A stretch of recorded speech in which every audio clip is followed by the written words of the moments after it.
the commission could vote on them separately, if that's okay, Mr. Chairman. Yes. Thank you, sir. The overall proposal, this is public hearing case SPUD 24-284, Cronin, Dewey, Robbins, small-scale comp plan, and SPUD 24-285, Cronin, Dewey, Robbins plan unit development.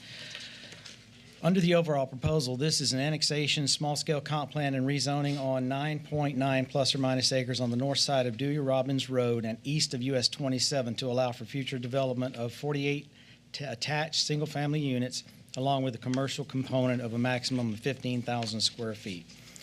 The property is generally located, as seen on the aerial, on the north side of Dewey Robbins Road and east of US 27. As you are aware, we do not see the annexations. Those goes directly to City Commission, so we're dealing with the small-scale comp plan and the rezoning. On the small-scale comp plan, the request is to change the future land use designation from Lake County Rural to City of Leesburg Estate Residential.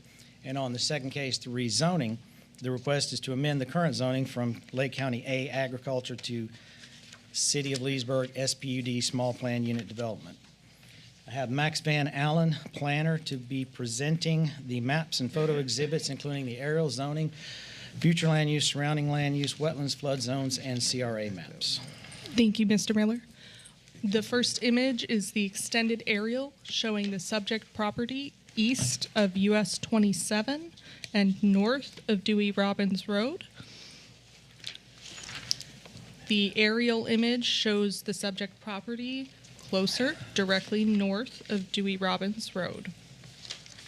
City of Leesburg surrounding future land use includes neighborhood mixed use to the north and estate residential to the east and south.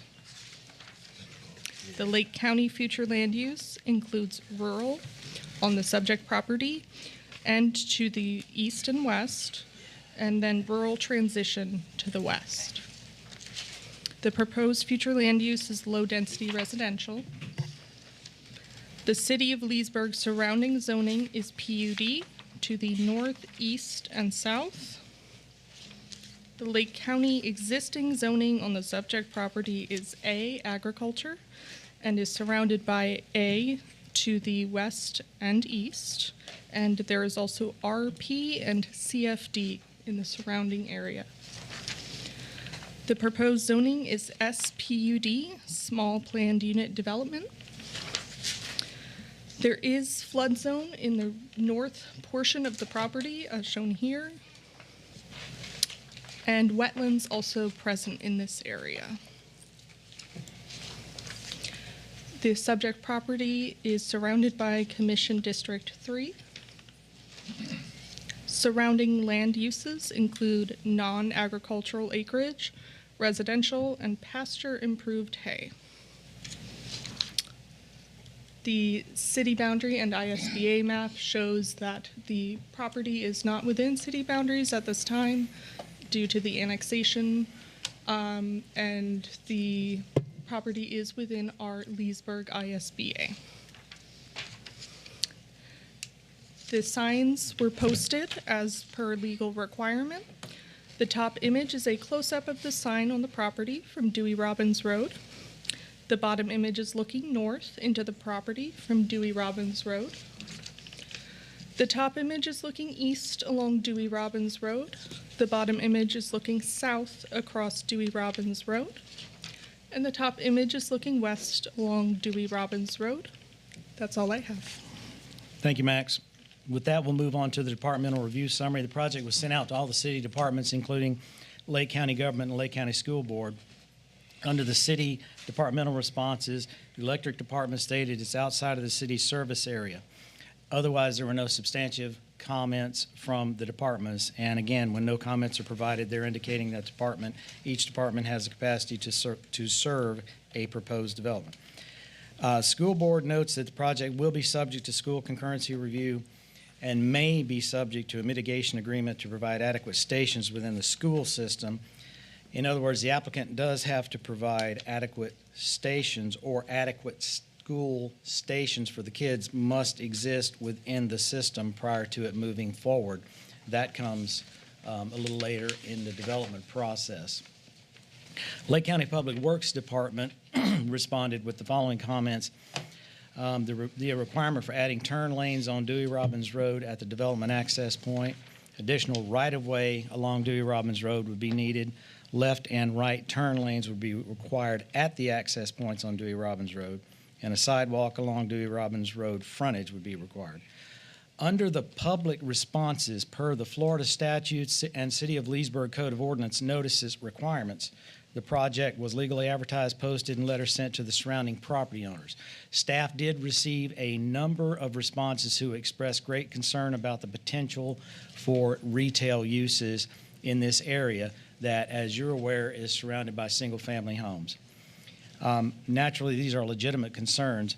So in response to those comments, for the record, staff would indicate that the Planning Commission does have options in regard to this case, which I'd like to bring up later in this presentation.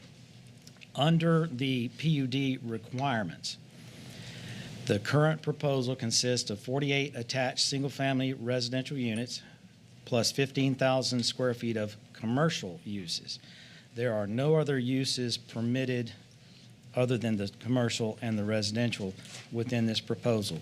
For the townhomes, the lot width sizes would be 20 feet. The front setbacks would be 25 feet. The townhome sizes would be 1,000 square feet minimum for the home itself. Those are standard sizes and uses that we've done previously. There's a minimum of 2 off-street parking spaces for each unit. 2 floors would be the maximum height. There's also an allowance, I want to correct something I just said, there's also an allowance for single-family units. If they chose single-family units within here, they would have to follow the R1 single-family residential zoning standards, which would be 50-foot lot width minimums in this case. Under design and architectural standards, their architectural standards are required. 35% of the property must be in open space. Dark sky lighting is required, and we've talked about dark sky before, but basically it's making sure that the lights don't come down on adjacent properties. Trees are required in each yard. There's a 25-foot landscape buffer, a fence along the east and west sides of the property, which can be a 4-foot decorative fence or a 6-foot privacy fence, as seen in Exhibit F, which is in the PUD. Which has acceptable fence samples included as photo attachments. Sidewalks required throughout.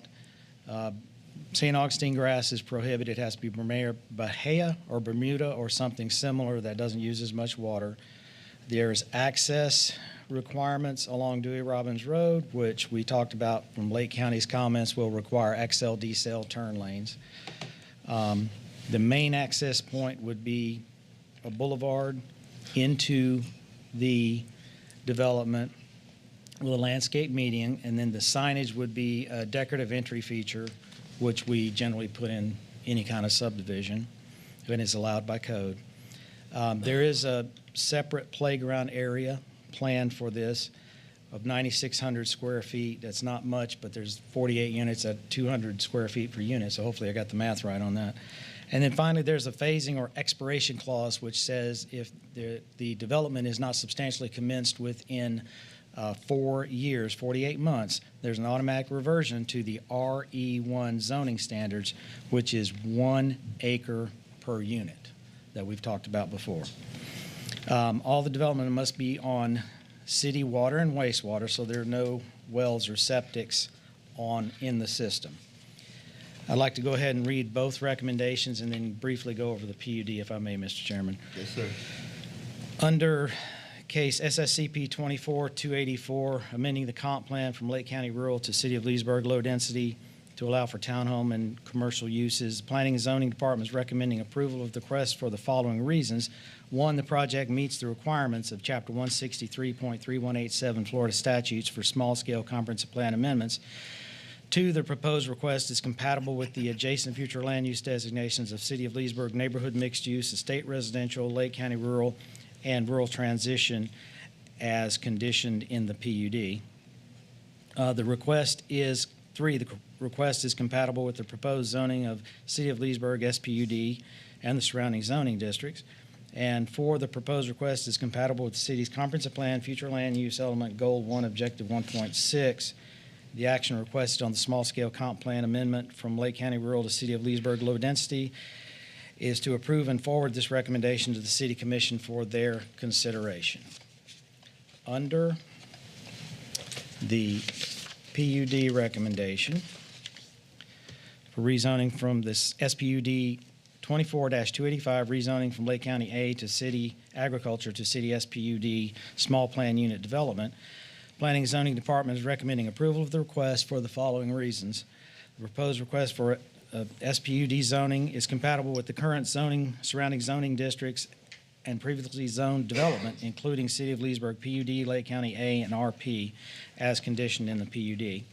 The proposed request for the future land use designation of low-density residential is compatible with the surrounding zoning of SPUD. 3, the site is located near existing city utilities on US 27 and upcoming utility improvements along Dewey Robbins. And 4, the proposed request does not create a detriment to surrounding properties based on the utility improvements and proximity to future development. The action requested would be to vote to approve the proposed rezoning from Lake County A Agriculture to City SPUD and forward this recommendation to the City Commission for their consideration. Briefly going over the PUD in this case, similar to what we did before. What is permitted in this zoning document under the residential side would be townhouse units and single-family detached. They could do a mix, but the maximum number of townhouses would be 48, and the maximum number of detached single-family would be based on the residential lot sizes of 50, which would probably cut that in about half.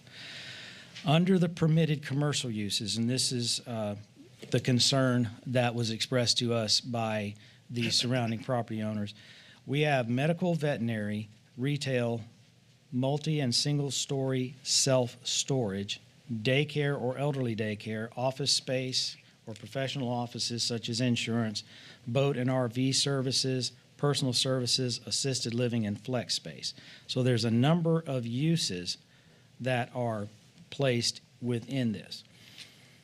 Moving on, we've already talked about the PUD as a whole.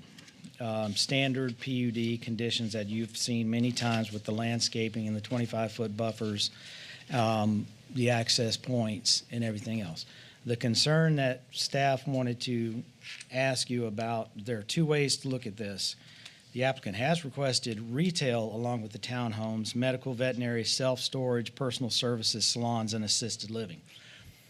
Retail is a bit of a different animal than these others. Assisted living, self-service, medical, veterinary, those are more supportive of neighborhoods. Right. Staff can work with, however, if it gets approved, staff can work with it in any way. Okay. The consideration here is that in the future, there are hundreds of units eventually going out in this area. And when I say hundreds, I'm being very conservative. There are PUDs existing that exceed 1,000 units out there, just for the short term conversation on this. You can look at the retail as a supporting use to those if the retail is limited. You know, if you need to go pick up bread, milk, juice, whatever. Keeps cars off the road. That's one way to look at it. Staff can work with that. The other way to look at it, there's a couple more ways to look at it. You know, you can literally eliminate the retail entirely. I wouldn't recommend eliminating the other uses like the boat, RV storage, because those are clearly supported. Mm-hmm. And then you could take the retail out entirely, which is exactly like it sounds. Staff would think that assisted living, flex space, boat, RV storage, medical, veterinary should stay in. I will support that. Staff can support the retail if the commission chooses, but we got some significant pushback, which we understand because this is a bit of a different animal. There are thousands of units out there planned, The economy has to keep going and so forth for any of that to come to fruition. But we wanted to get the commission's recommendation on specifically just the retail. We can stand by everything else on this because there was significant pushback, and I want to honor that request, but I also need to respectfully honor the request of the applicant because it is a tough decision. So with that, Mr. Chairman, Mr. Michael Rankin, Ms. Heather Erweiler of LPG in Mount Dora are here to represent the case and answer any questions you have. Staff is recommending approval for the case is subject to your guidance on the retail issue. Thank you, Mr. Miller. Are there any questions for the staff from the commissioners?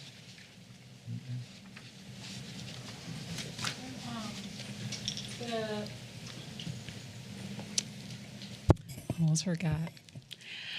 The existing PUDs, I know this map is relative to what's currently going on. Yes, ma'am. But the ones that are existing, where are they in relative to this project?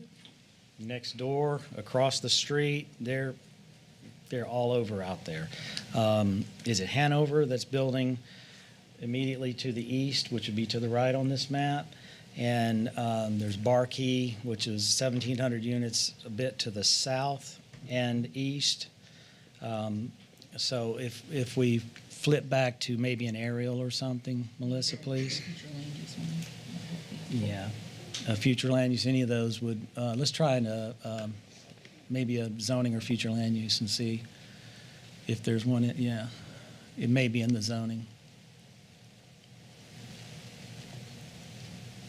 There we go. So to the north, you have the Whispering Hills. To the east, I believe it's the Hanover development. I'm sorry, I can't remember the specific changed name. To the south, we've got some more Hanover and Barkey. So there's a number of ways to look at it. If you have some supporting services for the neighborhoods, that's a good thing. The question is how far to take that. And we did receive some passionate requests from the neighbors about they don't want the retail. They didn't mention anything else, just the retail. So the applicant did request the retail, which is absolutely their right. The neighbors don't want that. In looking at it from a staff standpoint, because the request can meet the requirements of the city's comp plan and the city's zoning code, we need some advice on what are you thinking from an overall picture. Most all of the uses in there should be fine. I think a convenience store might be overkill. You know, anything that causes a lot of light, that's going to be overkill. And we don't really have a problem with low-level retail at all.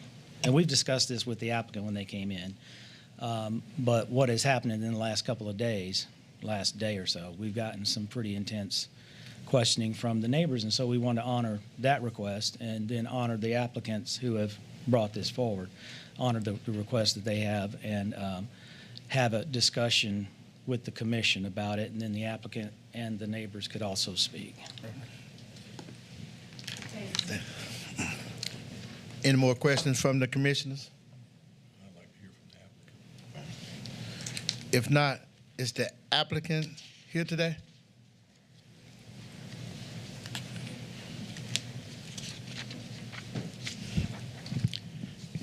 Good afternoon, Commission, members of the staff, and audience. For the record, Mike Rankin, President and owner of LPG Land Planning Group. Before I start, I do want to congratulate this young lady sitting next to me for passing her AICP exam. You've got an incredible source of talent right here, and congratulations, Max. Absolutely. I'm going to yield the majority of my time to Heather, my senior planner, but I did want to comment on the retail. And as Dan mentioned, we've had discussions on this, and I get it. Been down this road many years, but I can tell you, as somebody who's gone to the International Council Shopping Center for the last 28 years, where they cut their deals nationwide, retail only goes where retail demands. You're not going to see a retail opportunity there until the rooftops drive that. So just, the market will take care of that, in my opinion, and the quality of retail will go there.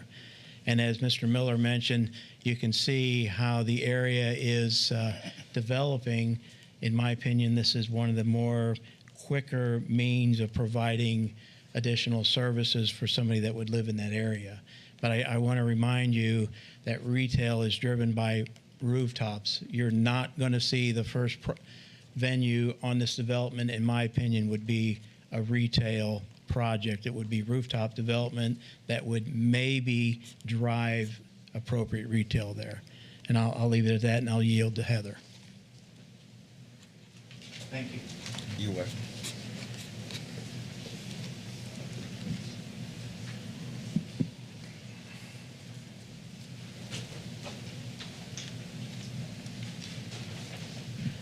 I'm going to reiterate the wonderful things that Mike said about Max. Max was part of my study group, and she was my first victory. So hooray for Max. She's awesome. I'm Heather Erler with LPG.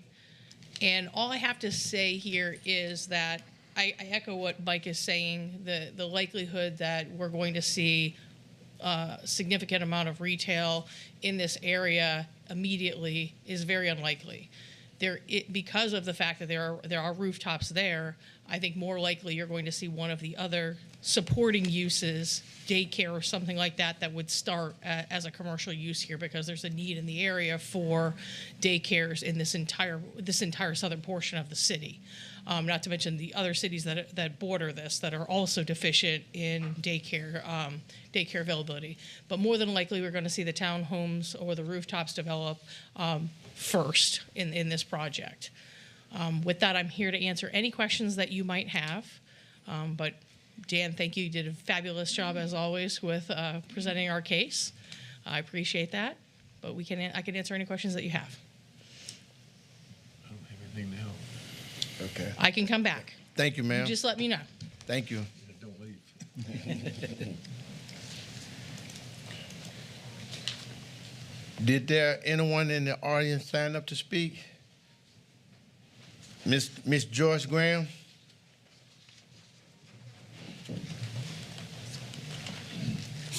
Hello, I'm Joyce Graham. We live right next door to the Cronins.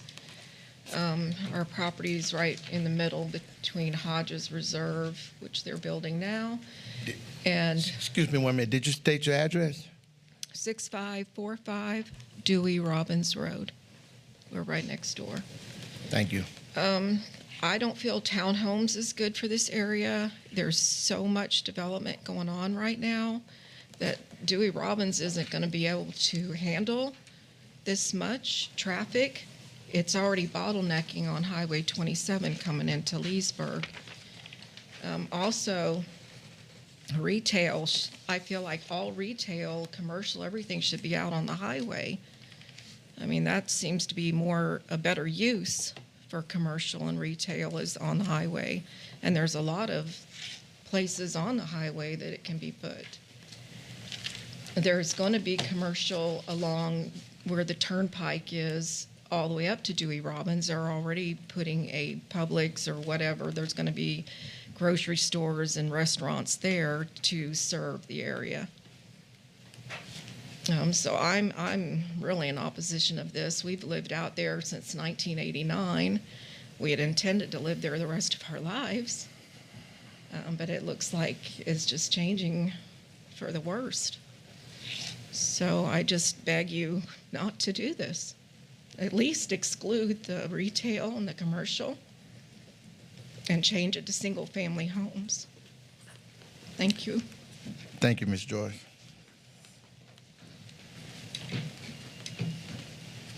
Mr. Matt?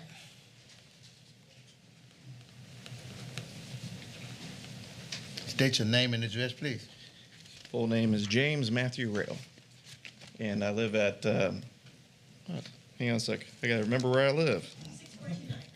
Yeah, 6429 Dewey Robbins Road, but I also represent the other property that I own, which is 6255. And where I am on that map is directly to the left of where you guys are planning on doing this. I own all the waterfront to the left of you. Those two lots right there. And I did own up to last week the front 10 acres, and I sold that to a gentleman that's not going to be too happy what's going on here. So excuse me because I'm getting kind of emotional, you know. I originally came from Tampa. I got out of Tampa to move up here to get away from all this kind of crazy stuff. So I just ask everybody, what would you do if this was yours? You follow what I'm saying? I came out here, I have cows. I got 14 head of cows. I live up here and I got a nice place. That, you see that burn that kind of goes off to the right? That's my 100-yard shooting range that I got. I enjoy coming out here because I can do everything I want, you know? I'm away from people. It's not really a lake behind us. Half the time it's dry. It's more of like a retention pond that gets filled up whenever we got storms and hurricanes. But I do represent quite a few people here. And to turn around and build that kind of infrastructure next to us, and it's actually between me and Randy and the person that's talked. They're on the other side. That's not right. And if it was your house and you and your neighbor were sitting next to it and you want to come through and build this kind of stuff in between the two, because we're not planning on going anywhere. I just paid my property off. You follow what I'm saying? I'm not going anywhere. I plan on dying and being buried in the backyard. So, but to sit there and have all my cows and everything up against all of townhouses, which is what they're calling for, right? And see, we went through the meetings when we had it over at the other location, right? And I went through all those, and they had this whole subdivision they're going to map out. This is before everything around us was zoned City of Leesburg. And they sat there and they lied to us and said, oh no, they're going to have their own infrastructure. They're going to bring in they're going to have their own wells and their own septic and everything. And now you guys brought city water and sewage all the way up and down Dewey Robbins Road. You've torn up all of our driveways. And it's just not right. I mean, it's one thing to build single-family homes all around us. Now, the neighbors that are over there, we've known the neighbors, right? And they're wanting to get out. And I understand they're trying to get the most money for their properties they possibly can. I understand that. They came to us and said, we're going to rezone it city, didn't they? And we said, that's no problem. But we had no clue you guys were they're going to try to rezone it commercial and put retail, I mean, you know, in front of it, and then build slap tons of townhouses. I mean, you saw it. If you guys put that map back, how would you like that, man? I have the most prettiest view in the entire world. It's God's country out there. It's all hills. There's nothing flat about Dewey Robbins Road. And it's been destroyed. I mean, I can't, I just beg you guys, put yourselves in our shoes. Please. Thank you, Mr. Matt. 3 minutes up. Thank you. Thank you.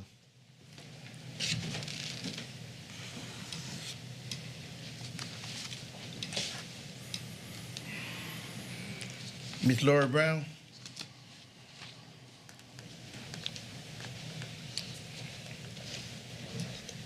Hi, Lori Brown, 6217 Dewey Robbins Road. We're on the west side of the rails.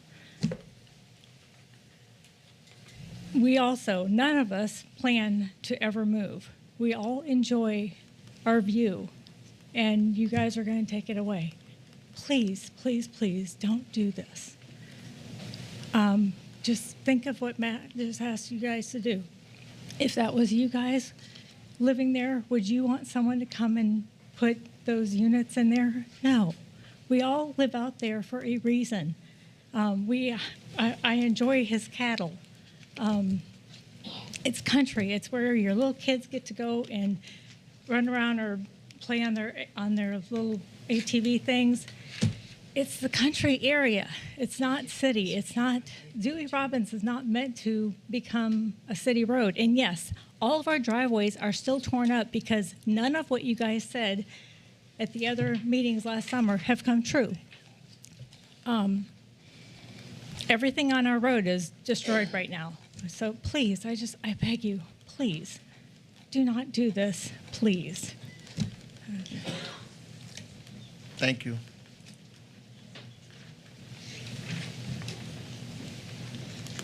Ms.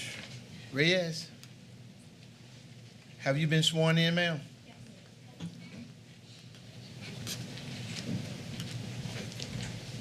Hello, my name is Yendi Reyes, and I live in 6343 Dewey Robbins Road. It's that house on the left. Yeah, no, the other one. Yep, right there. So I would like to add to what Joyce and Lori and Matt has already said. So I here represent my family, and as you can see, I have 2 small children. And it's already hard enough to get in and out every morning because the traffic has gotten very bad. So if you guys do go through with this, I can just imagine how bad the traffic is going to be trying to get my kids in and out every single day. So yes, on behalf of everyone, we do beg that you guys do not go through with this. We're okay with single family homes, with townhouse and all those developments. It's just too much going on. Okay, thank you. Thank you.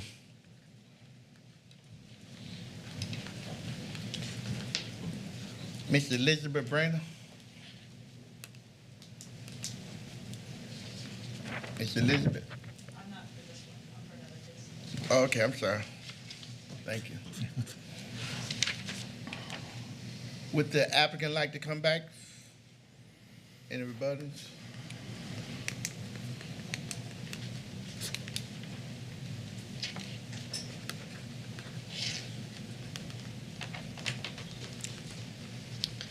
We're in the process of actually having our traffic study evaluated by the city staff. The additional traffic that's proposed for this project is consistent with the smaller type development that it is, because it's a very small piece of property in relation to the other larger projects that are surrounding it. It is consistent with your comprehensive plan. Your staff has found it consistent with your land development code.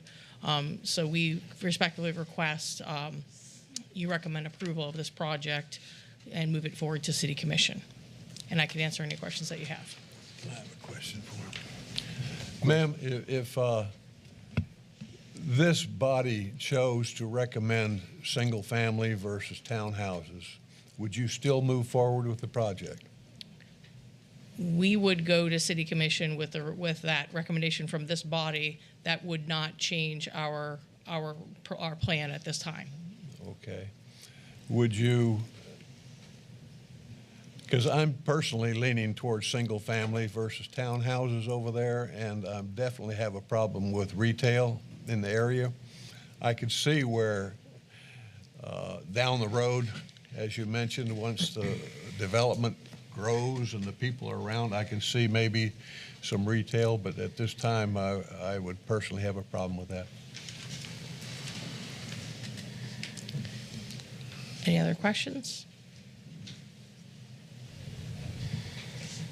I have one of Dan. But thank you. I heard several people mention about their driveways, and it was made clear that once we pick up the zoning, that there is no wells. That's correct. Okay, I just wanted to make sure that was made clear, that their infrastructure does go in with all those The infrastructure always goes in with anything built within the city. That is correct. Okay. Also, in regards to their driveways being torn up, is there anything that the city can do in regards to that?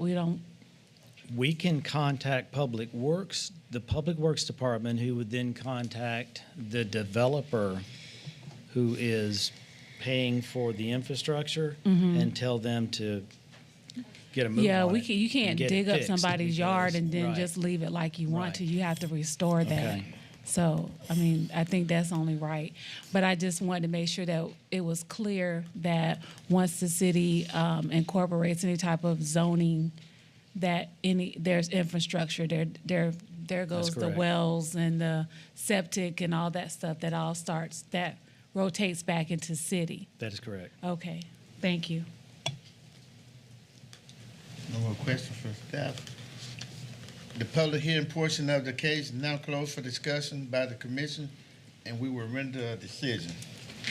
Discussion. Commissioners?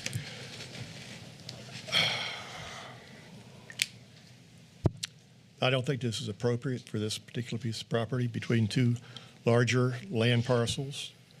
I don't even recommend single-family homes. Townhouses definitely no, in my opinion.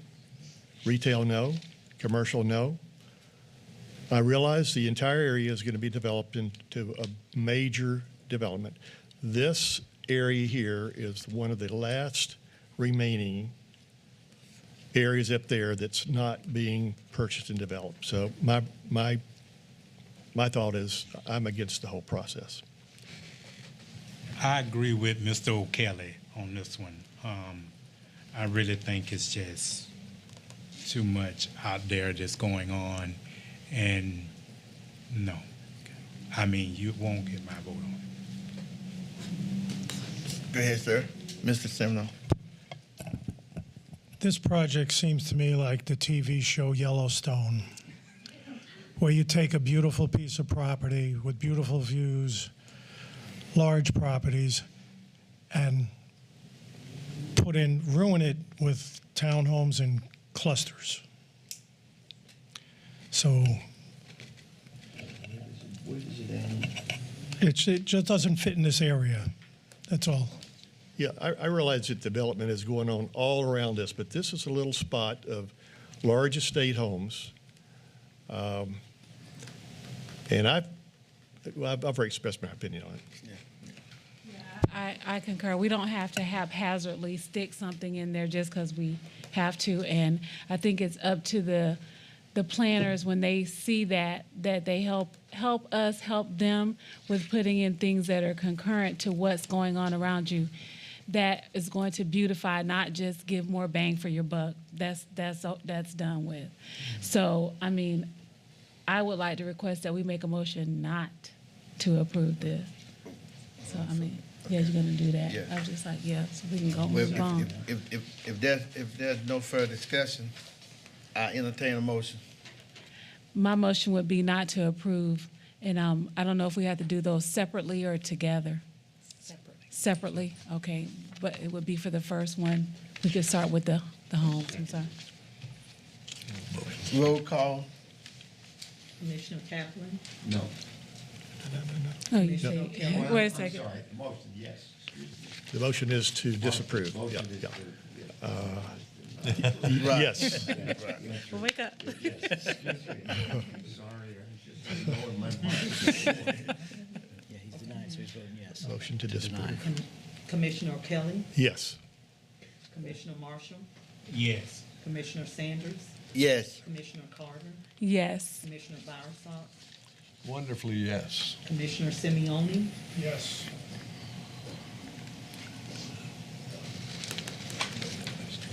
Okay. Then we go to, I entertain a motion. Yes, I would like to make a motion for us not to approve the retail associated with this PUD as well. Second. I need to read the PUD number. I don't know what the number. Case number SPD 24. Oh, 285? Yes. Okay, so I make a motion that to not approve SPUD 24-285. That, okay, the whole thing. Yes. Commissioner Kelly? Yes. Commissioner Marshall? Yes. Commissioner Sanders? Yes. Commissioner Carter? Yes. Commissioner Bowersox? Yes. Commissioner Simeone? Yes. Commissioner Kaplan? Yes. Mr. Chairman? Yes. So this, just to explain to the folks who are here, this was a recommendation by the Planning Commission to deny the case, the request. It will go from here to the City Commission. The City Commission has the final say. So in that meeting, those meetings, there will be 2 meetings on that, and they are currently scheduled for Monday, December 16 and Monday, January 27. So if you would like to call my office, I'm right across the street, and just to check that those dates hold, because around the holiday times, dates move forward and backwards a little bit, and I want to be sure that everybody who is either for or against the case has the opportunity to speak.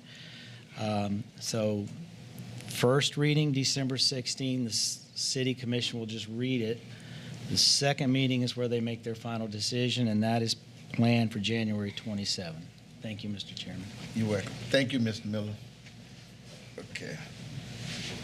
Public hearing case number LSCP 24345, Silver Spring Large Scale Comprehensive Plan Amendment. Mr. Miller. Thank you, Mr. Chairman. We have on these next two cases, there's a large-scale comp plan, LSCP 24345 and PUD 24346, which is the Silver Springs Plan Unit Development. Last month at the Planning Commission meeting, these two cases were also on the agenda, and they were postponed specifically to December 19.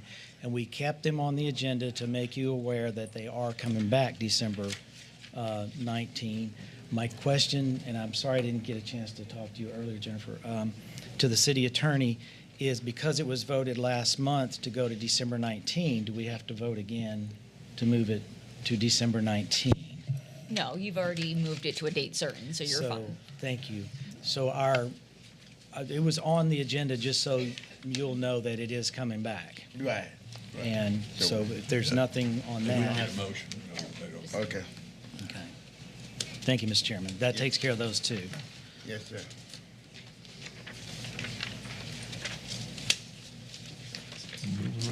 We'll move right along here. Yeah. Okay. Public hearing case number VAR 24324, Noble Marine sign variance. Thank you, Mr. Miller, please. Thank you, Mr. Chairman.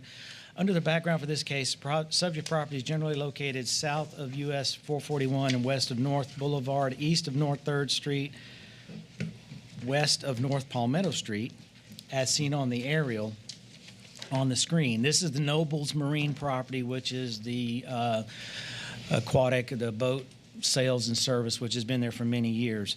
This case is a request for a variance from the Code of Ordinances to allow an increase in the height of the sign that is currently located along North Boulevard from the currently permitted 12 feet to a request of 20 feet, bearing in mind that the current sign is 30 or 35 feet tall. It's very tall. and Ms. Nobles is here, Ms. Sharon Nobles is here, and we were discussing it, and I went blank as to the number of feet, but it's a very tall sign. So they're requesting some relief from that. Ms. Candy Harper, Deputy Director, will present the maps and photo exhibits, including the aerial zoning, future land use, surrounding land use, wetlands, flood zone maps, and CRA maps. Thank you, Mr. Miller. Candy Harper for the record. The picture in front of you is an extended aerial to give you a feeling of where it's located, which is west of North 3rd and south of West North Boulevard. And this aerial will give you a clear indication of what is on the site and where it's located. And the future land use is general commercial, well, it's highway commercial. The zoning is highway commercial, general commercial, so those are consistent. And the proposed variance is that little purple area up there. So it's right up next to 441. And the surrounding land uses are financial, medical, retail, vacant commercial, and office to the north, retail, auto repair, and commercial to the east, office, multifamily, residential, medical, assisted living, commercial, telecommunications, and City of Leesburg to the south, medical, financial, and vacant commercial, and telecommunications to the west. And you'll see that there is not flooding or wetlands on the site anticipated. It is in the Greater Leesburg CRA, and it lies in Commission District 1. Commission District 4 lies to the north. And the sign was posted This is a close-up. The picture on the top is a close-up of the sign on West North Boulevard, which is also known as US 441. That is the sign? That is the sign? Yes, sir. Okay, thank you. No, that's not it. No, that's the sign where we posted the property. That's just saying. I'm talking about the sign in the picture. Oh, He's talking that huge sign down there. yeah, okay. So on the south, looking across West North Boulevard from the subject property. So you're looking north across West Boulevard at this big billboard. And then the picture on the top is looking east along West North Boulevard. Picture on the bottom is looking south into the subject property from West North Boulevard. The picture on the top is looking west along West North Boulevard. And the picture on the bottom is giving another shot of the sign that we posted on the site. And it is looking north along North Palmetto Street. And this picture on the top is looking east across North Palmetto Street. And the picture on the bottom is looking south along North Palmetto Street. The picture on the north is looking west into the subject property from North Palmetto Street. And the picture on the bottom is looking north into the subject property from Rosefield Avenue. The picture on the top is looking east along Rosefield Avenue. And the picture on the bottom is looking south from the subject property across Rosefield Avenue. And the picture on the top is looking west along Rosefield Avenue. The picture on the bottom is looking north along North 3rd Street. And there is another sign there where we posted the property in the top photograph, which is looking east into the subject property on North 3rd Street. And the picture on the bottom is looking south along North 3rd Street. And finally, this picture is looking west from the subject property across North 3rd Street. And that's all I have, Mr. Miller. Mr. Chairman, I apologize. I thought we had a photo of their exact sign that's out there. I thought we had one in the packet. My mistake. I think that's it right there. Is there one in there that we haven't come up on? There's one in there that includes the 20-foot sign, but the existing sign, and I apologize, is twice that size. Yeah, It's very it's large in here. and it's very old. Is it in there? Right here. Thank you, It's- Mr. O'Kelly. I'm sorry I missed it. Right there. on I was top. looking down when Candy went over that. Sorry about that, Candy. Okay, I feel better. So moving to the departmental review summary, the project was sent out to all the city departments and Lake County government. There were no substantive comments from the city. The project is not subject to school board review as it's commercial. And Lake County Public Works did not have any comments. Under Florida statute and City of Leesburg Code of Ordinances, the project was advertised, posted, and letters sent out to property surrounding owners. There were no public comments received back to the department in regard to this project. So overall, let me quickly go over the recommendation. Under the criteria for a variance, you can go through the 6 specific criteria. You can go through the common sense method, what we call the common sense method. We use the 6 criteria just to make it a little more clear.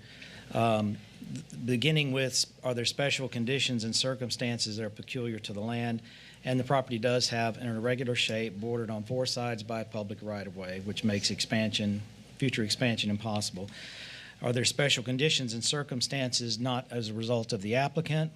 The request is for the 20-foot tall sign in the C3 because of the shape and parcel. The abutting rights-of-way on 4 sides, and the northern side, I believe that's the north side, was used by the Florida Department of Transportation to take away some sign area, and there is a security fence there. None of those, except for the security fence, none of those were the result of the actions of the applicant. There's no special privilege granted to the applicant because of this. It does not pose a safety hazard or a distance hazard for traffic.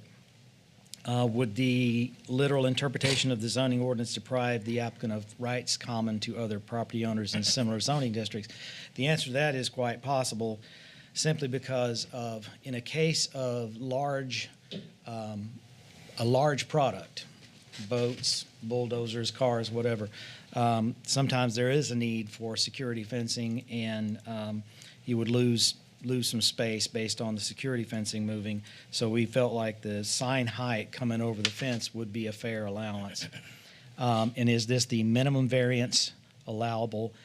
Staff felt like the request was appropriate and making reasonable use of the land, building, and structures.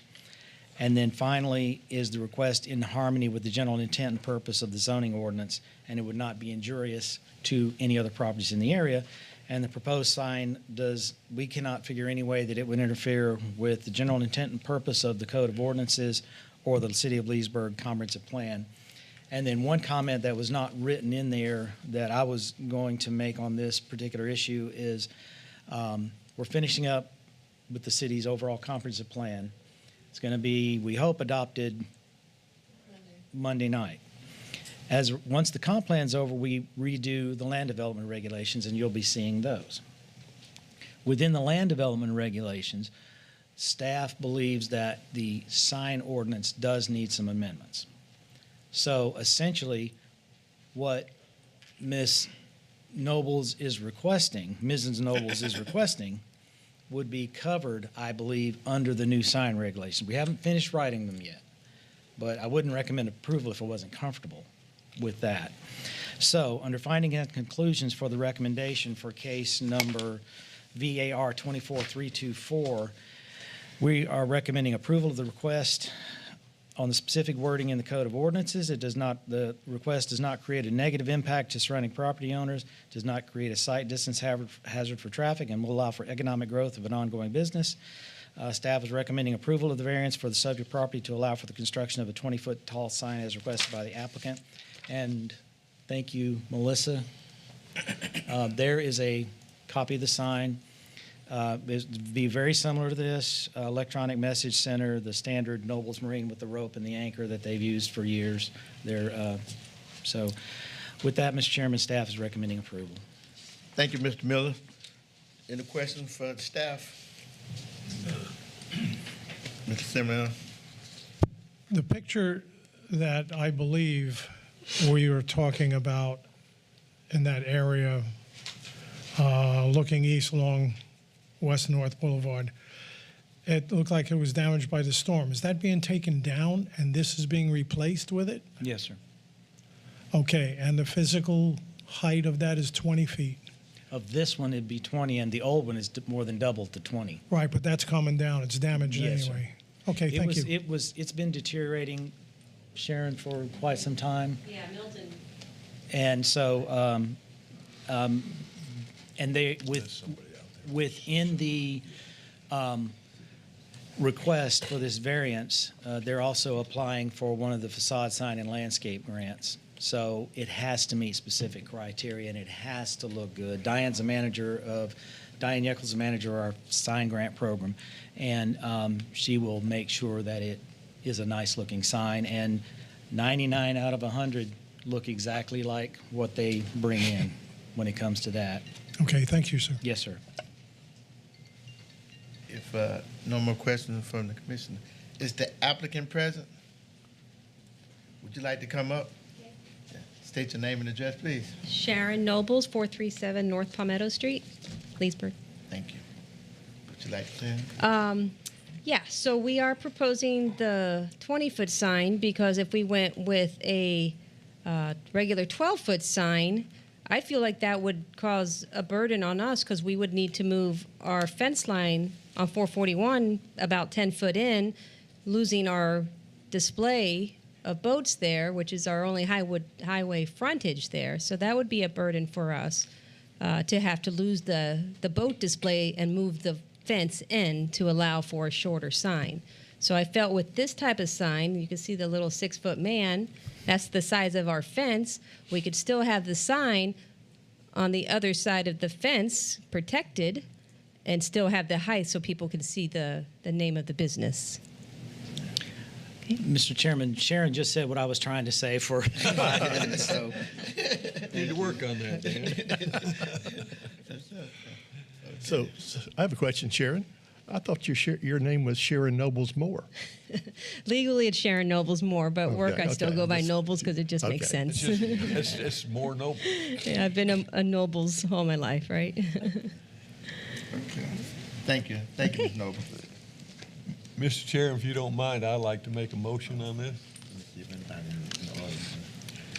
Is there anyone in the audience like to speak? Okay. If not, the portion of the hearing now is closed, and we're discussing among the commissioners and render a decision. Mr. Chairman, on public hearing case variance 24324, Nobles Marine sign variance, I recommend approval. I second. Roll call, please. Commissioner Carter? Yes.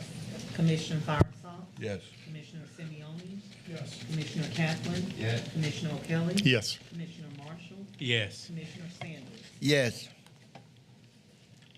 Thank you, ma'am. Okay, we're moving right along here. Public hearing case number VAR 24353, in charge electric variance. Thank you, Mr. Chairman. On background, the subject property is generally located on the north side of East North Boulevard and east of Northeast Street and south of East Line Street. You may recall the Planning Commission did approve this exact same variance previously for in-charge electric a couple of years ago. And it is a request for variance from the Code of Ordinances to allow reduction in the setback along US 441, which would allow the applicant to construct a 1,500 square foot building. The owner of the property was not able to begin construction within the 18 months that a variance action is normally allowed. There was cost of construction issues going on at that time. Metal, copper, everything else was going up in price. And so this is what this variance amounts to is the same thing you've done before. And it's essentially more or less an extension so that he can get the work started now. City's current setbacks on this C3 zoning district is 30 feet, and the request is for 20. Ms. Candy Harper, Deputy Director, will present the maps and photo exhibits at this time. Thank you, Mr. Miller. Candy Harper for the record. This is, again, an extended aerial showing you where the property is located. It is south of East Line Street. It is east of Northeast Street. And it is north of East North Boulevard. And this area will give you a little better look at what's actually on the site, maybe a little clearer view of the streets there. The zoning on the property is C3, Highway Commercial.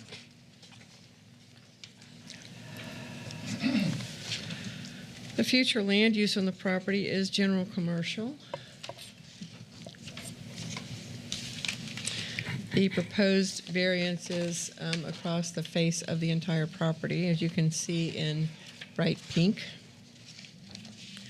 The surrounding land uses are residential and church to the north, vacant institutional to the east, residential office and vacant institutional to the south, and a service shop to the west. There are no flood zones present or wetlands.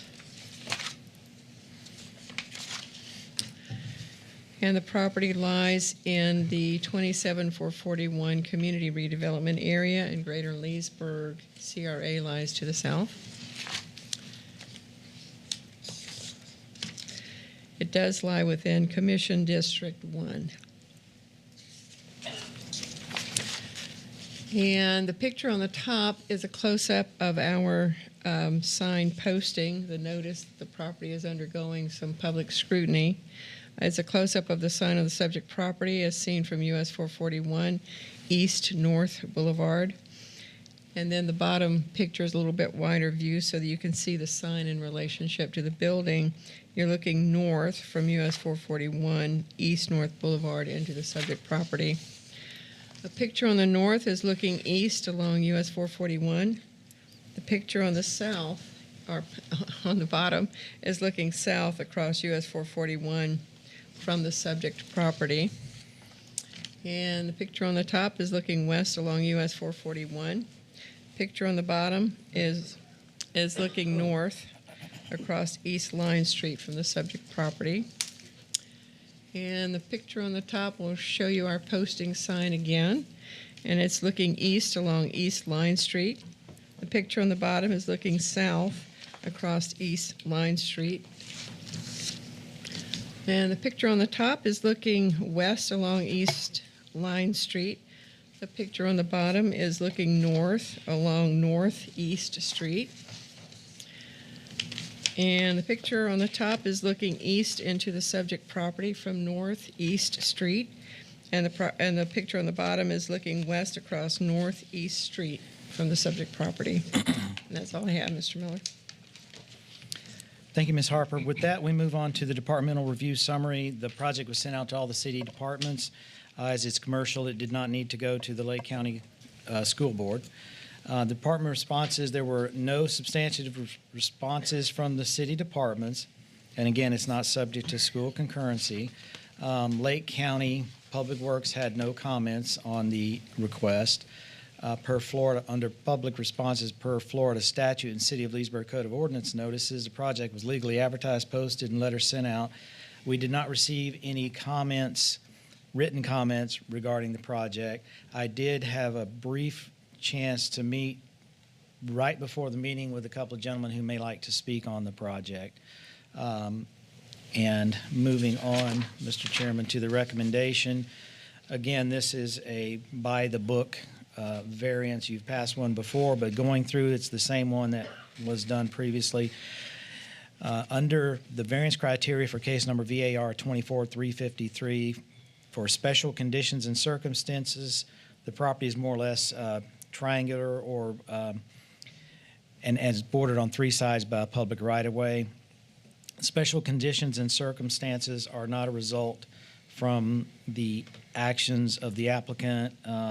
They're the shape of the parcel and the abutting right-of-way on three sides gives us the circumstances.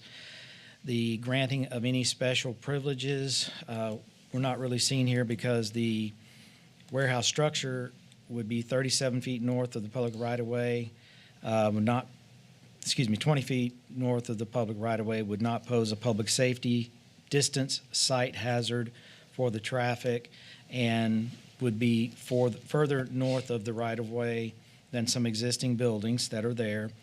Literal interpretation of this ordinance would potentially deprive the applicant of the opportunity to expand the business on the same site. And the requested variance is the minimum, which to make possible reasonable use of the land. The request would allow for appropriate and needed business expansion development of the site. And then finally, is the grant of the variance in harmony with the general intent and purpose of the zoning ordinance.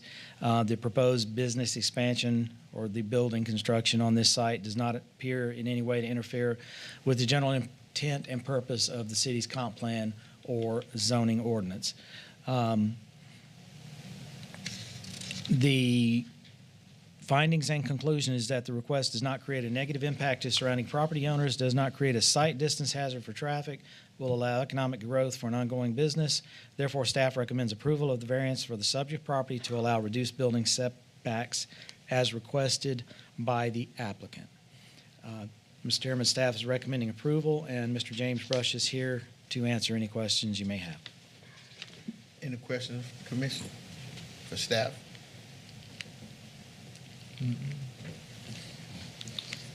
If the applicant present, you can come forward.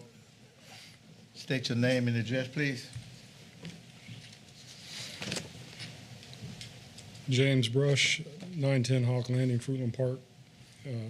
Business address is 1000 Northeast Boulevard.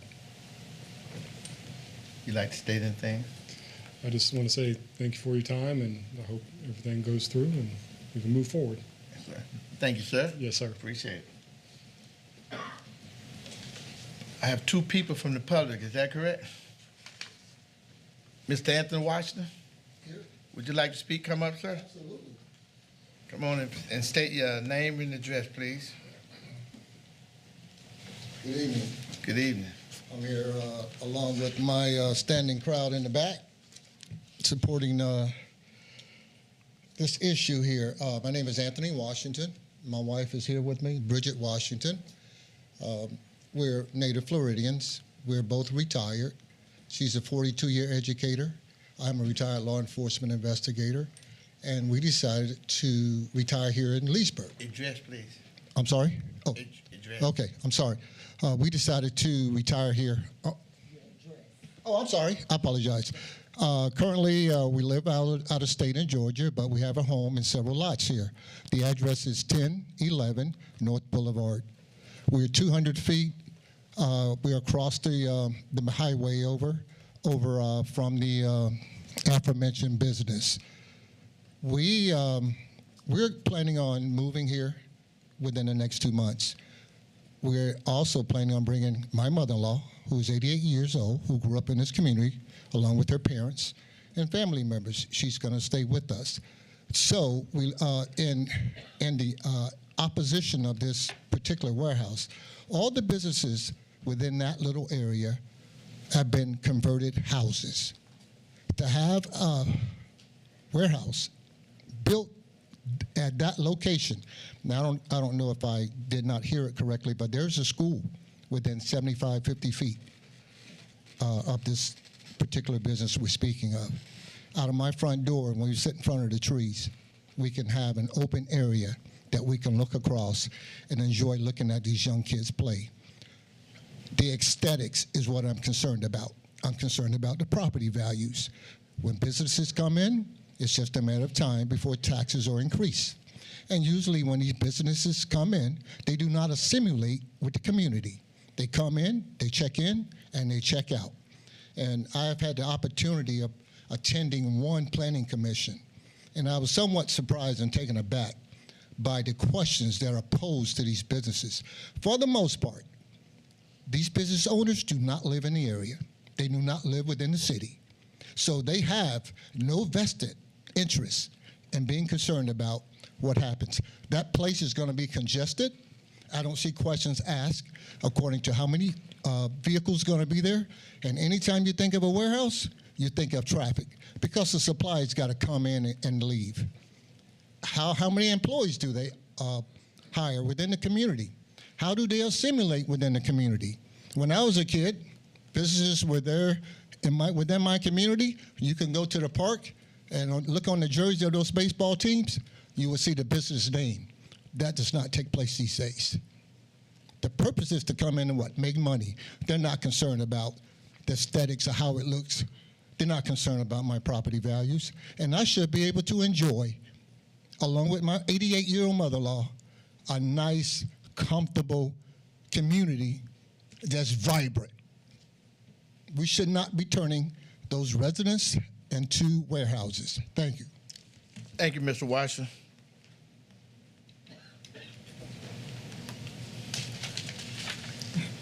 Mr. Alvin Smith.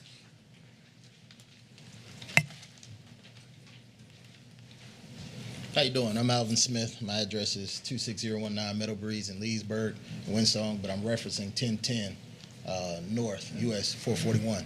It's the landmark that y'all noticed that sits just north that they said was vacant and it's an office. It's not a vacant office. It's actually a Masonic lodge that's been in this community for many, many, many, many years. That sits right there. You'll see it. It used to be white. We actually just had it converted and painted to gray, and we're steadily doing upgrades on that.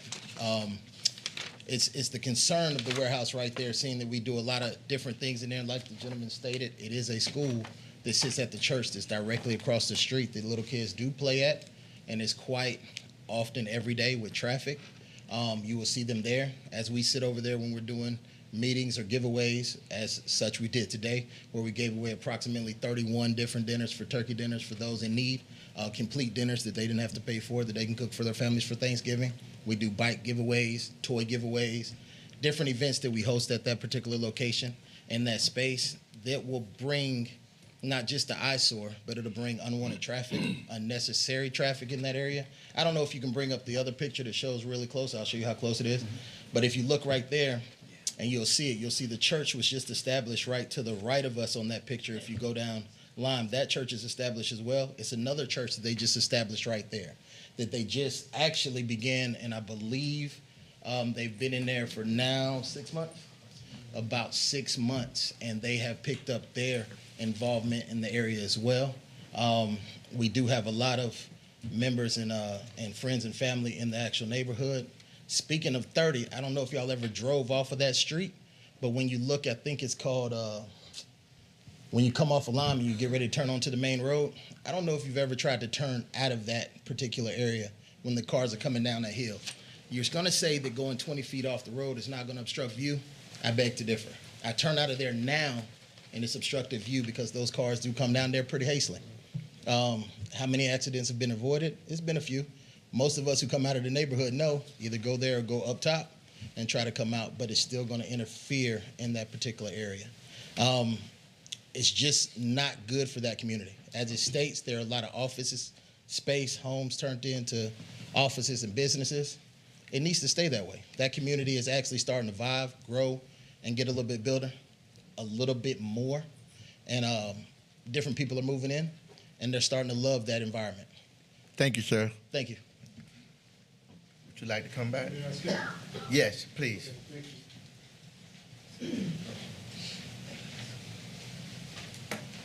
I want to say thank you for the gentleman who spoke, and thank you for your service. My office space that is currently there has always been a commercial business. It's been doctor's offices, and then we decided to come in 4 or 5 years ago. We were approved for a variance 2 years ago, as Mr. Miller said, and at the time, from my understanding, we have always been able to build there, but I wanted to get just a few more feet, and that was the whole point for the variance, so we could stay where we're at.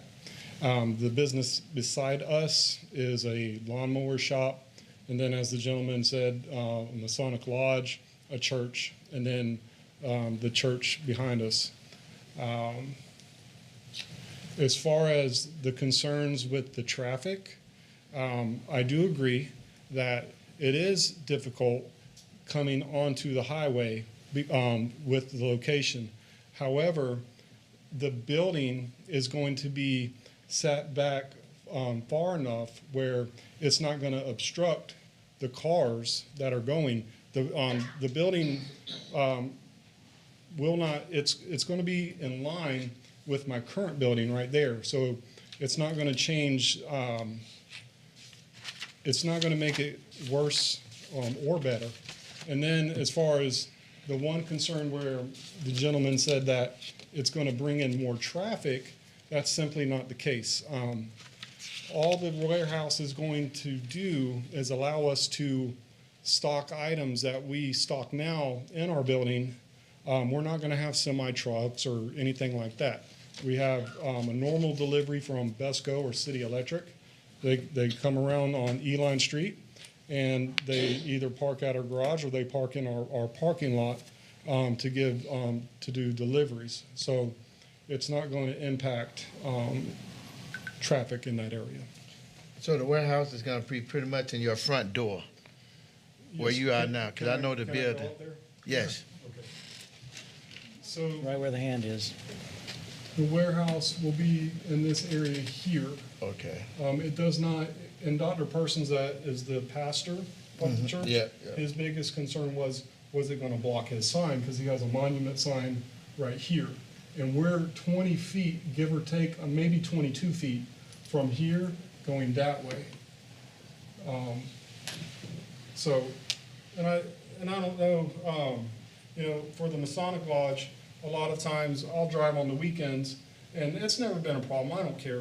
But they'll park in this grass area, and sometimes Dr. Person, if they have a funeral, then we spoke, he goes, do you mind if we park in your area? Which I don't have no problem with that either. But there'll still be some parking over here and over here if they want. So it's never been an issue. Yes, sir. Thank you, sir. You're welcome. Thank you. Yes, sir. Okay, the public hearing portion of the case is now closed. Discussion will be for the commissions to render decision. Commission in discussion? I have something. Do we have any renderings of the facade of? No, in a variance, you don't have to have renderings, but to answer your question specifically, there are architectural standards along 441, any of the major arteries, any of the major roadways. So he would have to apply, and Mr. Brush and I talked about this, but he would have to apply the architectural standards to the front of his building. Okay. So it would have to be pleasing to the community, because I think that's the It would have to concern meet that the I'm code, hearing and there. I hope the community would like the code. We've been using it for a while. Right. Yes, I know, but I think sometimes we tend, as a city, sometimes we just throw stuff up. And, Used to, yes. And so I think that's where there's the concern. Will they be lovely bushes? Is it going to improve the look of the community? Well, thank you for bringing that up, because there would be landscape requirements. Okay, can you briefly tell us? Yes, ma'am. Around the 60% of the building, and correct me, Diane, if I'm wrong, but I believe it's 60% of the building will have to be landscaped with a 5-foot wide landscape around the front and sides of the building. Now, obviously, if there's a roll-up door or a walk-in door, Right, you're not going to have understand. that. That would be on the front. It wouldn't be on the back. It would be on the 441 side. Right. And it would wrap around the sides, but it doesn't, per the 60%, it's not going to go all the way down the sides or on the back. Right. But those requirements have been in place since before the original variance that Mr. Brush requested. So in the concerns about the covering up the sign, it would definitely not do that. We took that into account the first day he walked in, looked at the Google Maps and everything, because we're aware that the lodge has a sign out there. It was the church. sign I think grant it's the sign, I church's think. sign. And so. Yeah, the sign belongs to the church. Okay, because I think that was the main concern. I wanted to also make it clear that the actual subject property is commercial, so that's what it is. And it actually, since he's had that property, I pass it off, and there's an improvement from the empty building that was there before. I think it was a doctor's office or chiropractor. Yeah, it was a or doctor's something. office. So it does look better than the doctor's office, and then the fact that he has security fencing on his property as well. Would the warehouse be? And I should have asked him, and I apologize. Would there be any security fencing around the warehouse area, or that would just be freestanding? Legally, anyone can put fencing, and I'm not trying to be a lawyer here when I say the word legally, so forgive me. Be careful. It's okay under our code, whether you're residential or commercial, to do fences. Residential has one type of fence, commercial has another. Okay. Under a certain height, commercial can go up to 8 feet, residential can go up to 6. Okay. I That hope would he be would up keep that in to the consideration. property owners, whoever it is, commercial or residential, to install, permit and install the type of fence they wanted. Oh, I'm sorry. Okay. Yes, the possibility is to put a fence around if they desire to. They don't have to. It's not a requirement. Okay. Thank you. Mr. Jamil? I just have one question. The height of the warehouse, is it going to be 1 story, 2 story? Within the C3 zoning, there is a maximum height of 3 stories. However, Mr. Brush, I believe, wants one floor. 1 floor. Okay, so it's not going to tower It's not gonna over tower the rest? over, no, sir. Okay, that's it. Thank you. Any more questions for the? Well, I would entertain a motion.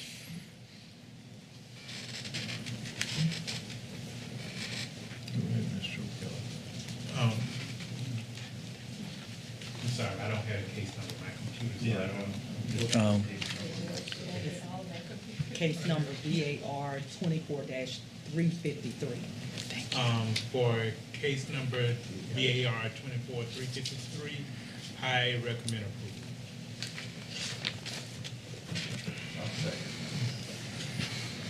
Roll call, please.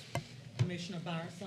Yes. Commissioner Simeoni? Yes. Commissioner Kaplan? Yes. Commissioner Kelly? Yes. Commissioner Marshall? Yes. Commissioner Sanders? Yes. Commissioner Carter? Thank you. Public hearing case number SSCP 24334, Sunnyside View resident. And Mr. Miller, would it be okay to add the next one to it as well? Yes, sir. Case number RZ 24335, Sunnyside View and Residence rezoning. Thank you, Mr. Chairman. Yes, sir. Under overall proposal, this is an annexation, small-scale comp plan, and rezoning on 2.82 plus or minus acres on the east side of Sleepy Hollow Road and south of Park Hill Avenue, which will allow for a future development of 8 single-family units. The property is generally located, as seen on the aerial, on the east side of Sleepy Hollow and south of Park Hill. It's a heavily single-family area in Sunnyside. The first case is a small-scale comp plan. The request will be changing the future land use designation from Lake County Urban to City of Leesburg, Sunnyside Estates Medium Density, which is one of our new ones that you just saw a few months ago and the City Commission finally approved in September. The second case would be the rezoning, and that would amend the current zoning from Lake County R1 Rural Residential to City of Leesburg R1 Low Density Residential. This one is so small that we didn't feel like a PUD was necessary, to put it simply. Candy Harper, Deputy Director, will present the maps and photo exhibits, including the aerial zoning, future and surrounding land use, wetlands, flood zone maps, and CRA maps. Thank you, Mr. Miller. Candy Harper for the record. So we have an extended aerial on the screen so that you can get your bearings. It is north of Sunnyside Drive and east of Sleepy Hollow, which means that it is also south of 441. And this aerial will show you a little bit more about what's on the site right now, which is a few trees. And the zoning around the property, SPUD to the south and R1A to the west in the city of Leesburg. And Lake County zoning has Lake County R1 to the north and rural residential. There's some R3 surrounding it as well. The proposed zoning is low density residential, which is R1.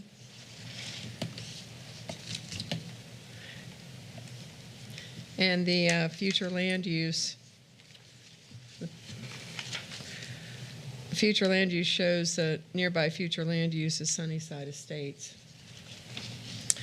Lake County future land use is currently urban low density.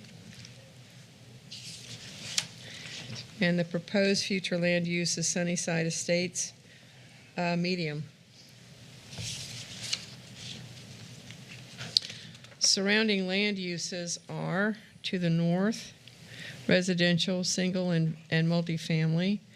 To the east, single-family residential. To the south, single-family residential, agriculture, and vacant residential. And to the west, single-family residential. And there are no flood zones or wetlands on the site.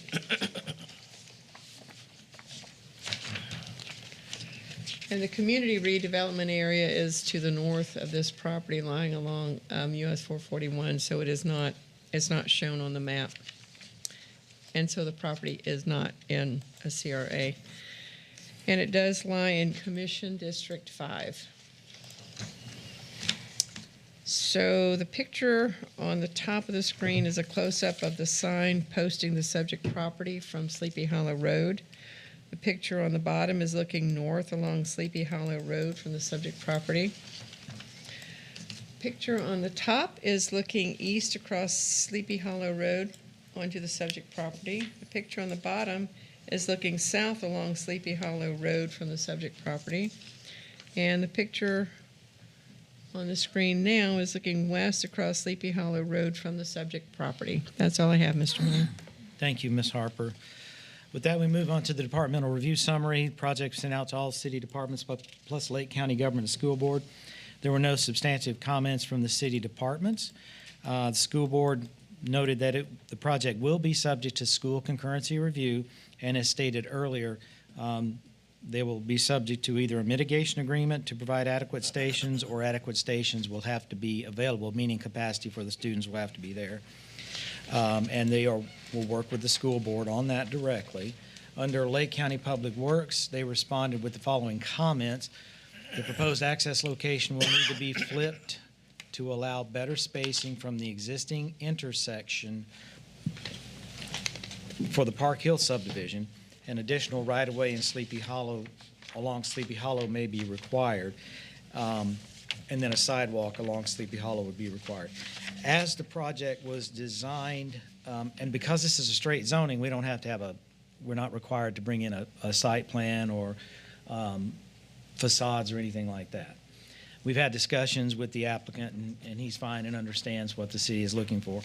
I wanted to note that under Lake County's comment, because as it sits right now, Lake County is saying the road comes on the north side of this property, and they want it to flip to the south side so that it provides a longer distance from the roadway to the north. That's actually a good comment, and no issues with that. He just flipped the design, and because it's 8 units in a row. That's all it is. Excuse me, the public responses were sent out per the Code of Ordinance and the state statutes. It was legally advertised, posted, letters sent out to surrounding property owners. We did not receive any written responses. Because it's a standard zoning to R1 and not a PUD, it comes under the standard zoning requirements for R1, which include that there are only single-family detached residences are permitted. The front setback is 30 feet, the rear is 18. There are 2 off-street parking spaces for each unit minimum. The houses also have to have garages. 2 floors is the maximum height. He's allowed to have a 5-foot entry signage as you come into the subdivision. And although it's not required, the applicant has agreed to put in a small kids' playground all the way in the back. And beyond that, let's see. It will all be on city water and wastewater. As you all know, no wells or septic are permitted in the city. So with that, Mr. Chairman, if I may read the recommendations. Go right ahead, sir. For the small-scale comp plan case Sunnyside View Residences, case number SSCP 24334, Planning and Zoning Department is recommending approval of the request for the following reasons. 1, the project meets the requirements of Chapter 163.3187 Florida statutes for small-scale comprehensive plan amendments. 2, the proposed request for a small-scale comprehensive plan amendment to SEM, which is Sunnyside Estates Medium Density, is compatible with the adjacent future land use designations of Lake County Urban Low and City of Leesburg Sunnyside Estates. 3, the proposed request for a rezoning is compatible with the current surrounding zoning districts of Lake County R1, R3, R4, and City of Leesburg R1A and SPUD. 4, the proposed land use designation for the site is consistent with the city's growth management plan, future land use element, Goal 1, Objective 1.6, and Goal 1, Objective 1.2, Policy 1.24, and with the Sunnyside Land Development Regulations approved by the City of Leesburg under Ordinance 2417 Special Magistrate's recommendation, as well as with the ordinances approved under ordinance numbers 2456, 2457, and 2458.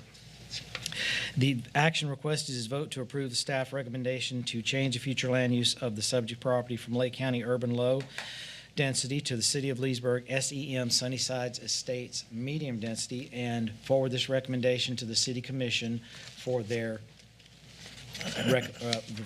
review. And then on the rezoning request for Sunnyside View Residences, Under case number RZ 24335, Planning and Zoning Department is recommending approval of the request for the following reasons. One, the proposed request for a City of Leesburg R1 low-density residential zoning is compatible with the current surrounding zoning districts of City SPUD, R1A, and Lake County R1, R3, and R4. The proposed future land use designation of City of Leesburg SEM Sunnyside Estates medium is compatible with the existing surrounding future land use designations of Leesburg Sunnyside Estates and Lake County low density and rural transition. 3, the proposed request will allow residential development for the property that is consistent with the ongoing development patterns within this area of the City of Leesburg. 4, the proposed request does not appear to create a detriment to surrounding properties based on the location and proximity to compatible development and is therefore consistent with residential use compatibility requirement in the City of Leesburg Comprehensive Plan, Future Land Use Element B.1. Parentheses B, Low Density Residential and Growth Management Plan, Future Land Use Element Goal 1, Objective 1.6, and Goal 1, Objective 1.2, Policy 1.2.4, and with the Sunnyside Land Development Regulations approved by the City of Leesburg under Ordinance 2417, Special Magistrate Recommendations, and with the Sunnyside Estates ordinances approved under ordinances number 2456, 2457, and 2458. The action requested is vote to approve the proposed rezoning from Lake County R1 Rural Residential to City of Leesburg R1 Low Density Residential to allow for a small single-family development and forward this recommendation to the City Commission for their consideration. Thank you, Mr. Chairman. Thank you, Mr. Miller. Any questions for staff?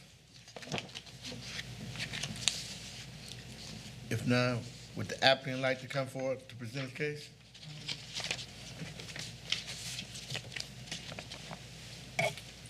With the public hearing of the portion of the case is now closed for discussion, and the commissioner. Oh, I'm sorry. I apologize. I'm so sorry. State your name and. Hi, my name is address, Elizabeth please. Brunn. I live at 7537 Slowwood Drive. My property backs up to this proposed change in property. When I purchased my land, I'm at the one to the right of where the pointer is right there. That's mine right there. We were told that that piece of property was going to stay as one single piece of property. They recently cleared it last year with all the trees where we had all sorts of snakes and everything come out of there. But regardless, we were instructed that it was going to be a single resident home that was going to be built there as a dream home. Hence, we get this further brought into us. Since we've gotten the notice, our neighbor 3 doors down immediately put their house on the market to sell, sold at a lower price than what's recommended for our neighborhood to quote unquote get out before this happens. I myself am asking for it, totally opposed to it. I don't see how you're going to put 8 single-family homes in that piece of property where the lights are not going to come directly on my property, where they're not going to continuously be cutting through my property and neighbor's property to get into our neighborhood. The traffic is already there on Sleepy Hollow with others. The house to the left, the property to the left there, is an elderly couple as well. Obviously, they're not here, but I'm voting for it to be no as far as, you know, what it's bringing and how it's going to impact our property values as well, due to the size of our pieces of land and the size of our houses. Yes, ma'am. Thank you, ma'am. Thank you.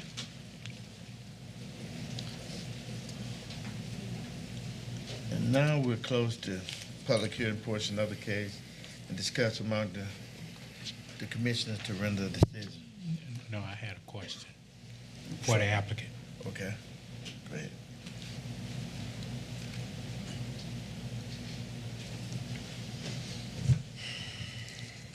What side? I'm sorry. State your name and. Okay. My name is Alexander Shrine, and 9849 Clear Cloud Alley, Winter Garden.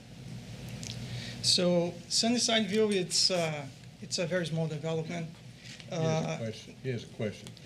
Yes. What lot size are you going in? Are the We are square footage of your home? Okay. We are doing bigger lots than what the zoning proposed. The zoning recommendations is 7,000. We are going for 9,500 minimum. So it's almost a quarter acre lot. So, and only 1-story houses.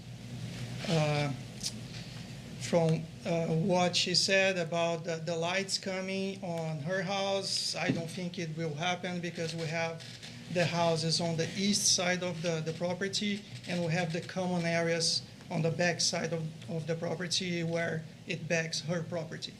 So we are also exceeding the recommendations for the playground areas, for the gathering areas, open spaces. It's only one-story houses, and we are going for less density of what we have on the neighborhood. And everything exceeding the Sunnyside ordinance that is already approved. Any more questions for the applicant? Mr. Simeon? I don't have a question, but I'm looking at the properties just north of the subject property, and there are 8 lots. So if there are 8 lots above, and he's proposing 8 lots in the subject property, I think it conforms to the neighborhood, my opinion. Yeah, I agree. I had the same comment.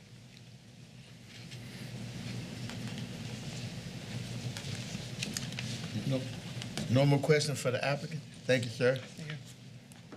Now we'll close it down to the public and any discussion for the among the commissioners? Dan, you said with the flipping, I know I could ask him, but you said with the flipping of what's proposed, Yes, that ma'am. means that the common area would back up to the houses instead of it to the street, is what he was saying, right? The current plan has the road coming in right here. And what Lake County was saying was bring it down because that would give you a better distance from Park Hill. Okay, which is a standard comment that Lake County will make. The recreation area took up really all of this back here. And the requirement was 1,600 square feet. It's very small. It's like the size of a small house. And he was putting in more than what was required. So it'd actually be playground back here. Okay, so Little kids' their playground. There's not backyard is going to back up into basically Playground. playground. Okay, that's awesome. Okay, thank you. If there's no more discussion among the commission, I entertain a motion. Make a motion to approve. 2 recommendations. Two recommendations. There's 2 separate. Oh, we're gonna do one first, all right? We'll do one. And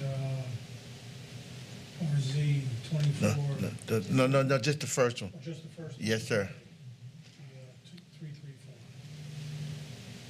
I make a motion to approve. Second. Roll call, please. Commissioner Simeon, Yes. Commissioner Kaplan. Yes. Commissioner O'Kelly. Yes. Commissioner Marshall. Yes. Commissioner Sanders. Yes. Commissioner Carter. Yes. Commissioner Bowersox. Yes. Now I entertain a motion for the rezoning. I'll make a motion for the rezoning. Case number. Oh, sorry. I don't usually make motions. The rezoning 24-335 for Sunnyview residences. I make a motion to approve. I'll second it. Yeah. Okay. Commissioner Kaplan. Yes. Commissioner O'Kelly. Yes. Commissioner Marshall. Yes. Commissioner Sanders. Yes. Commissioner Carter. Yes. Commissioner Bowersox. Yes. Commissioner Simeon. Yes. Thank you. Announcement and discussion items, the downtown mixed use expansion. We carried it over from our last meeting, which was 10/24/2024. And Mr. Miller, would you like to? Thank you, Mr. Chairman. Last month, we met and talked about the potential for the change in the downtown mixed-use future land use district. Staff had been working on this to try to create something that increases economic opportunities and things of that nature. And we talked about the live, work, play type feel that we're hoping, and again, these things take a long time, but that's what we're trying to get into the community. It was brought up during that meeting that the Pine Street area might be a good candidate for that.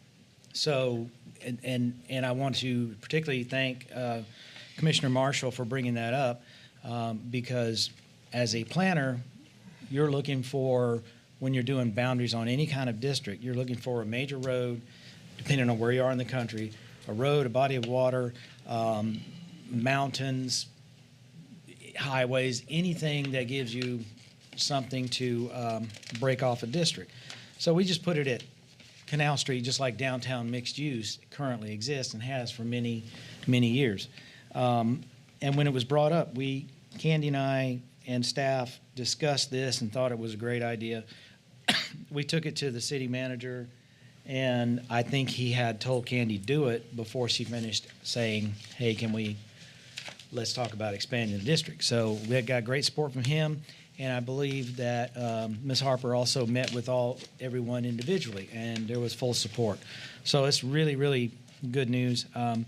Basically, I wanted to give Candy the opportunity to talk about any changes, to discuss the map, whatever she needed to say. Staff is fully in support.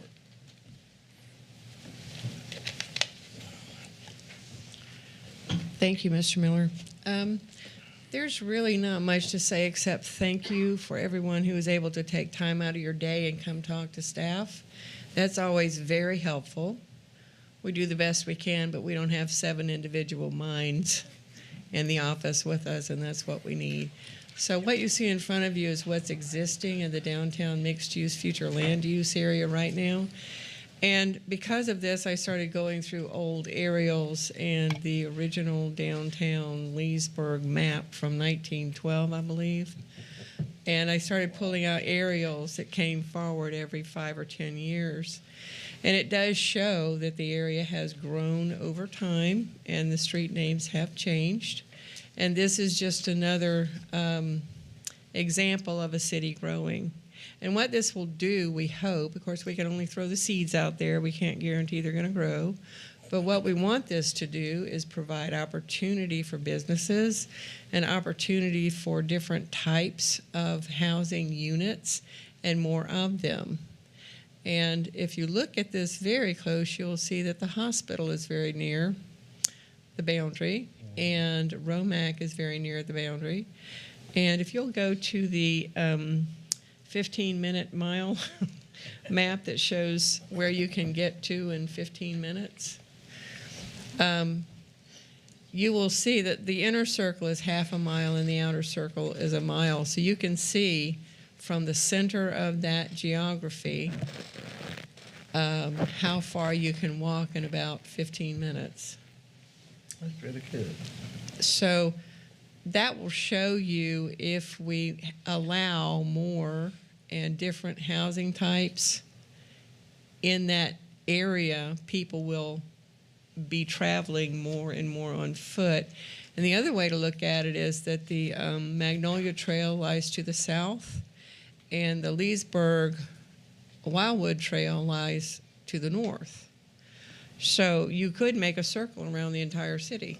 And there's lots of parks there. There's the pocket parks that Beacon College put in, which are still open to the public.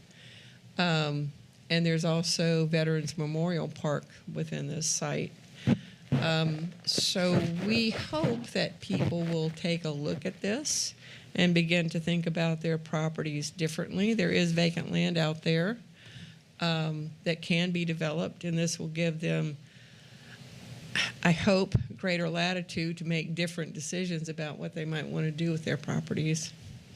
If you want to flip through the maps, Melissa.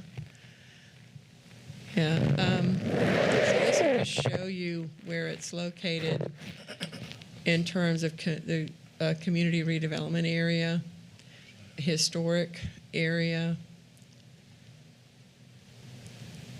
commission districts. There are 2 of them involved. And the current zoning, so the pink part you see there is the Central Business District zoning right now. What we're talking about today is not a zoning change on any of the property. This is all future land use, so it's looking forward and allowing for opportunities there. So should this be approved, It'll be 131 acres, 131.5 acres of downtown mixed-use future land use.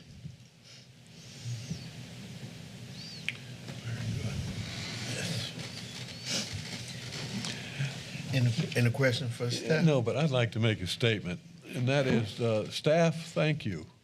Y'all have gone overboard on this and thinking depth. And Candy, thank you.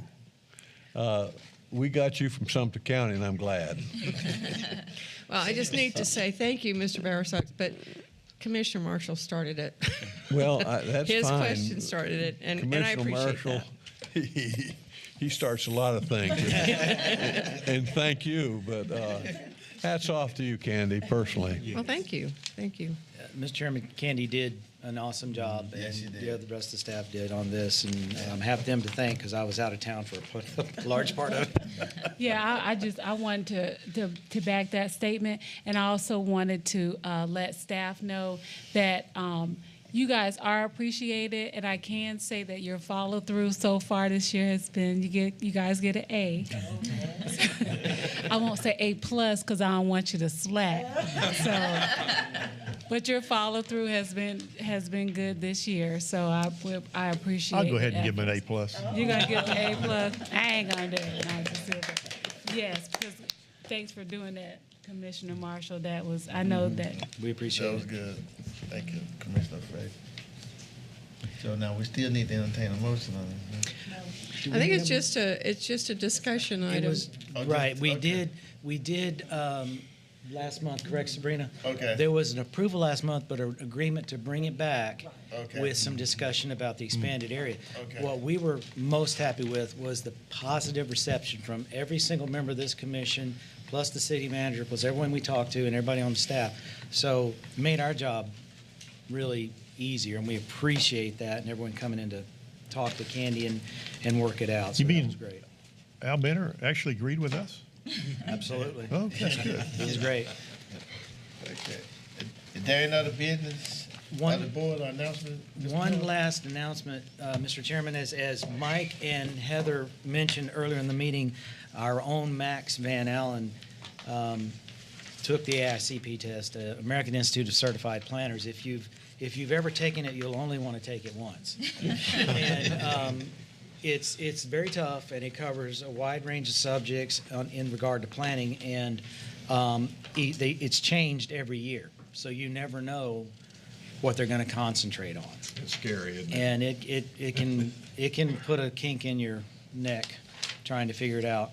And I think she was the first one to finish, didn't she say? Well, She's a good so- test taker, but she did well, and we are super proud. She started just before 8, and she finished about 9:06 that morning. Which is humanly impossible. I mean, she I don't know just how you do that. she just blew through that test, and she's only 2 years into working for the city, and she had a little experience before that, and of course her master's degree. I personally have never seen anything like it. So we are very proud of her. as We are Congratulations. proud of all of our staff. Congratulations. And the hard work that everybody here puts in. And we did she see not here? Christine and the baby. Where'd she go?